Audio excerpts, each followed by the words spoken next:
Hi guys, Ben from BensGameTime here, and video games have changed a lot over the last 10 plus years. Online services have been greatly expanded, games have gone mostly digital, and new genres like the Battle Royale have emerged. However, not all of these changes have been for the best, such as the emergence of pay-to-win mechanics, microtransactions, and loot boxes. But quite possibly one of the most important changes is the implementation of patches into games.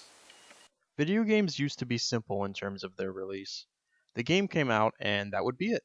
If the game had bugs or glitches, that was just part of the game, and most of the time it wasn't anything that made the game unplayable. In fact, sometimes these glitches would be helpful in terms of speedrunning or just having some fun. However, as games have become more complex, more glitches and bugs have popped up in games, making it harder to get rid of them all before a game's release. That's where video game patches come in, as a way to fix problems in a game after it is released. While the intentions are all well and good, there have been some negative effects with them as well.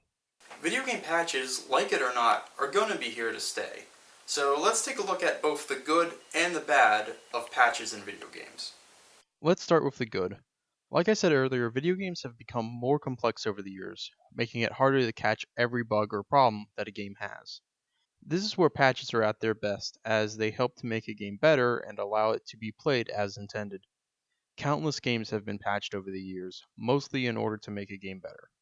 There's not really much else to it than that. Video game patches are good if they are used to fix problems in a game that make it unplayable.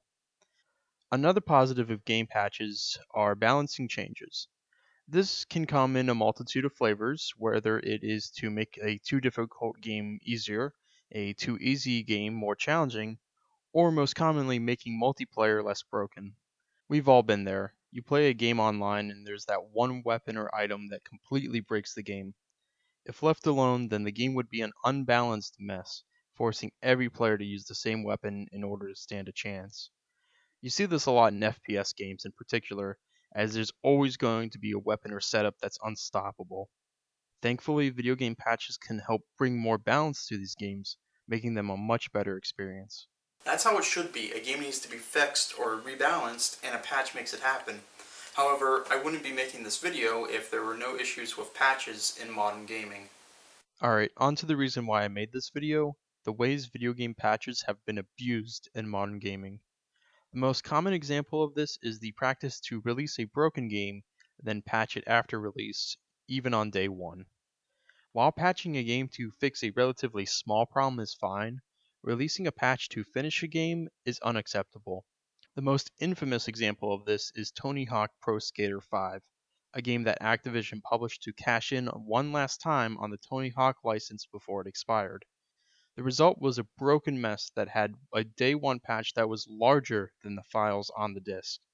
This has become a more and more common practice over the past few years, and it seems like most major releases now come with day 1 or week 1 patches. The biggest problem with these game finishing patches is that to install these patches, you need an internet connection. It's hard to imagine nowadays, but there are still some people without internet access, making these games unplayable for them. Not only that, but at some point, the online services for these games and this generation of consoles will be discontinued, meaning these patches will become unavailable, and these games will become completely unplayable. This probably won't happen for another 10 to 20 years, but it will happen at some point, and this isn't an issue with games from the Nintendo 64 or original PlayStation. Another issue with video game patches is that they can potentially make a game worse. For the most part, this is probably unintentional. Video games are software, and software can be very complex and fragile, so any small change can also have unintended consequences.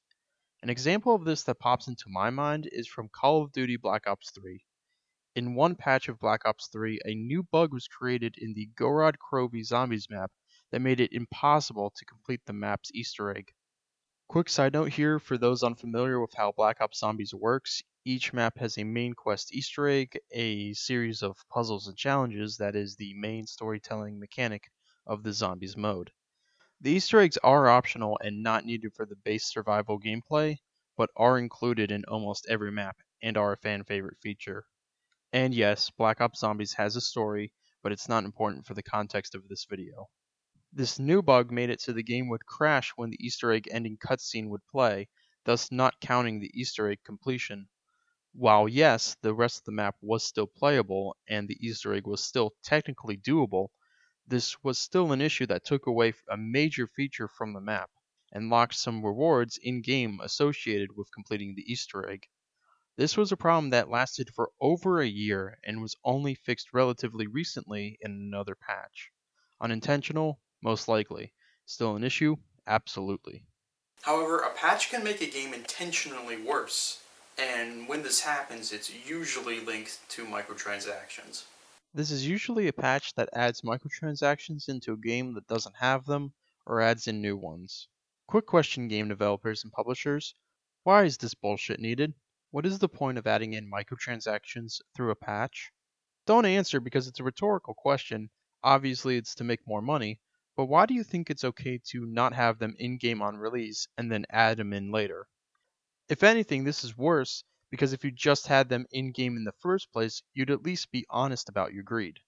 This recently happened with Crash Team Racing Nitro Fueled, where microtransactions were added in after release into the game's multiplayer.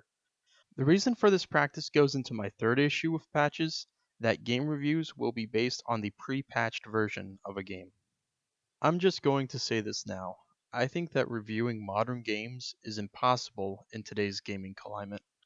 With patches being such a common practice, a game is constantly changing after release, making early reviews obsolete. Today's game reviews are generally released the day a game releases or even beforehand, thanks to early review copies. However, reviewers need to write the reviews based on what they're given, making reviewing games a double-edged sword of problems. Obviously, if a game hides its microtransactions and that isn't reflected in a review, that's problematic for obvious reasons. It's anti-consumeristic on the part of the game developers and publishers, and it makes the reviewer look dishonest. However, the other way this can happen is if a game has issues at launch, but the issues get fixed through patches, making early reviews to potentially say the game is worse than it actually is. Right now, I have this feeling about Borderlands 3, and admittedly, this was the main inspiration behind this video.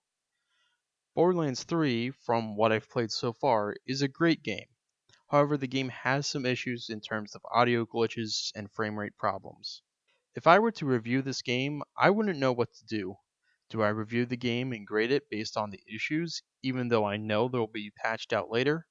Or do I give it a rating based on how the game should be, even if my assumptions turn out to be incorrect?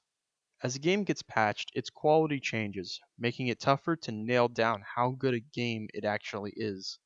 That's why I've been mostly reviewing older games and will continue to do so going forward on this channel, because the version of Mario Baseball or Wario World that I review will be the same version that someone else plays in the future. If I were to do a full video on Borderlands 3 now, then what I say about it could easily become outdated in a matter of weeks or months. That's why I say reviewing newer games is impossible, because the games change a ton after release, to the point where it's a completely different game. And in the process of making this video, a patch has indeed come out for Borderlands 3, just a week and a half after the game's release. And those are, in a nutshell, the positives and negatives of patches in video games. When used correctly, they can help to fix or improve a game, but oftentimes they're used as a crutch or are just mishandled completely. Like I said earlier, video games have gotten more and more complex over the years, meaning there's a lot more that needs to be tested in games. No game is going to release completely error-free, and I'm not saying that game developers are at fault for using patches to fix minor oversights. It's when patches are used to finish games or hide malicious practices like microtransactions that I take issue with.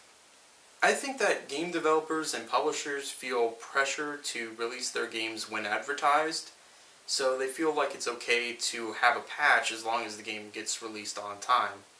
However, I think most people would agree that having a finished game released later is better than having a broken game released earlier with a patch a few days or weeks later. It's true that a game cannot be so thoroughly play-tested that it will release with no problems, but if the game has noticeable issues that pop up in normal gameplay, then I don't see how it isn't fixed before release. As we approach the next generation of consoles in the next few years, I see this as a problem that's probably going to get worse as games get larger and more complex. Hopefully, I'm wrong.